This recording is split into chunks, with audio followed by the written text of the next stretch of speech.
The Road Goes On Forever was sort of our production masterpiece, I guess you could say. A lot of electronic stuff going on, a lot of delays, a lot of echoes, trying to paint more of a landscape for the song than these amazing riffs, and sort of out of that Peter Gabriel school there, sort of just creating a nice textured landscape behind the vocals. I think this was also the one that Terry brought in the technology back then. I forgot what it was called, but it had to trying to give you that three-dimensional feel. I was intrigued by this Q sound, which was becoming very popular at the time we were mixing Parallels. And I know Sting had used it, Madonna had used it, and it was the High Rollers were using it. It was an expensive process, and it's a system of changing phase and time delays in very minute amounts, and being able to move things around the room, so you could take things in the stereo spectrum and actually put them outside of the stereo spectrum, which I thought was just the most amazing thing, and certainly was gives you much more spatiality, shall we say. So I really wanted to use this on Parallels. Road Goes On, beautiful song. One of my favorite songs ever written by Jim. Just really melancholy, beautiful song. Very dark, but at the same time very pretty. It was. It kind of reminds me of like a Foreigner or something. I don't know why it does, but it does. I think we might have been listening to a lot of The Fix at this point. For some reason, the guitar part and the guitar sound reminds me of that band, and I know for a fact we were listening to a lot of them at this point. In fact, I remember us going to see them in Toronto at some point while we were there. Lyrically, The Road Goes On, trying to be a little bit optimistic after an otherwise fairly bleak lyrical presentation. Really just the song trying to tell us, the band, to hold on. Hopefully all this hard work and frustration isn't for naught, and that something good will come of it. Still, I hands clutch the empty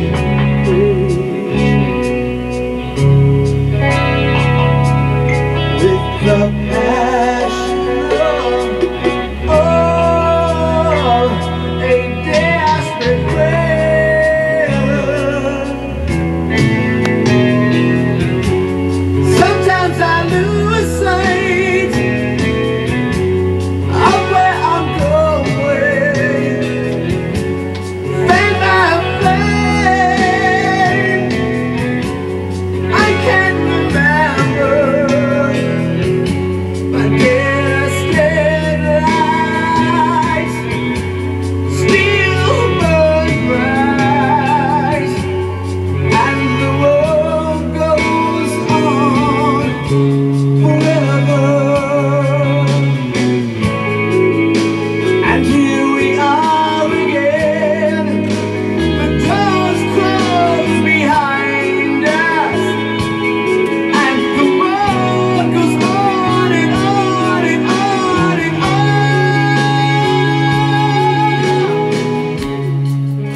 Now Forever is real.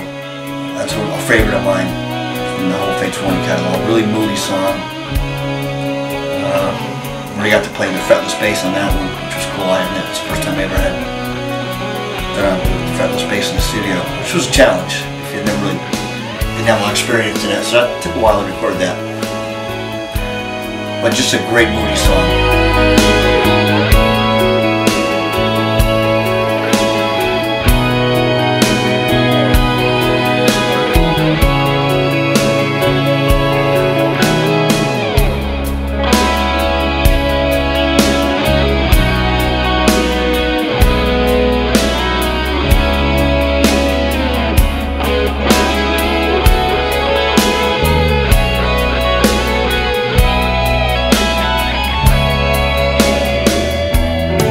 Parallels stands the test of time, and in terms of an important record for not only Fates Warning but also for the scene, I think it might be their most important record. It was a great record again, and it was perfect for the time. at that time, it hit right when it should have. It just did. It did. It's one of the few records that I've done that I can still listen to and get some enjoyment out of it, and not hear too many things that make me cringe, which is saying a lot because I can't do that very often. So yeah, it's something I'm really proud of. I think it's a great record. You know, it's got great production value. The playing is really good on it. The songwriting is really good on it. We spent a lot of time as a band working on the songs.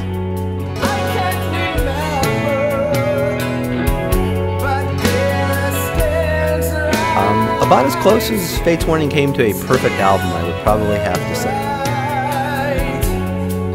Parallels, I think, is, if I had to give somebody a Fates Warning album, say what's Fates Warning about, that's my choice.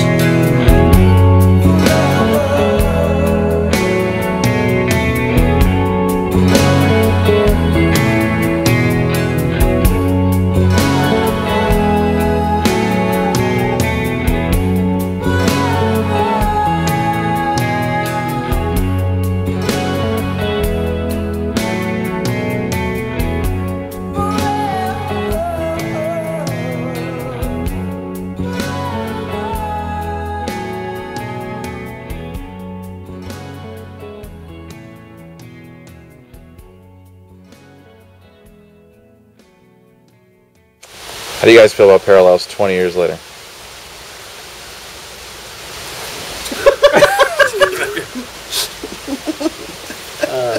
It's a disaster. Yeah.